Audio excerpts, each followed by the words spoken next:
அனைவருக்கு வணக்கம். நீ நான் காதல் நீ பிரமும் இந்த இடத்துல பேசிட்டு இருக்கிறது எல்லாமே முரளிகிருஷ்ணாவும் சுந்தரியும் கேட்டு ரொம்பவே சந்தோஷப்படுறாங்க. அதுக்கப்புறம் டே முரளிகிருஷ்ணா, அவங்க 2 பேரும் ஒன்றா சந்தோஷமா இருக்காங்கன்ட்டு எப்படி புலம்பிட்டு இருந்தா பார்த்தல. அவங்க 2 பேருக்குள்ளேயும் பிரச்சனை போய்கிட்டு இருக்குடா. நீ நினைக்கிற மாதிரி அவங்க சந்தோஷமாவே இல்லை.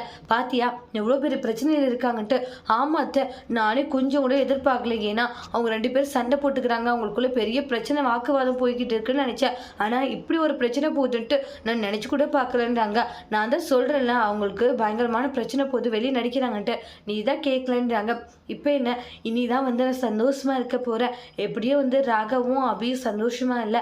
அவங்களுடைய ரூமில் கேமரா செட் பண்ணி அப்பப்போ தெரிஞ்சுக்கிறதும் நல்லா தான் இருக்குது அப்படின்ட்டு முரளிகிருஷ்ணா சந்தோஷமாக இருக்காங்க.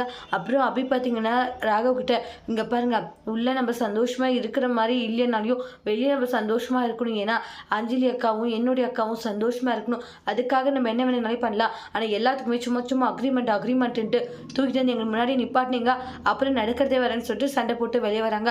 அப்போ முரளிகிருஷ்ணா அபியை பார்த்து ரொம்ப நக்கலாக சிரிக்கிறாங்க.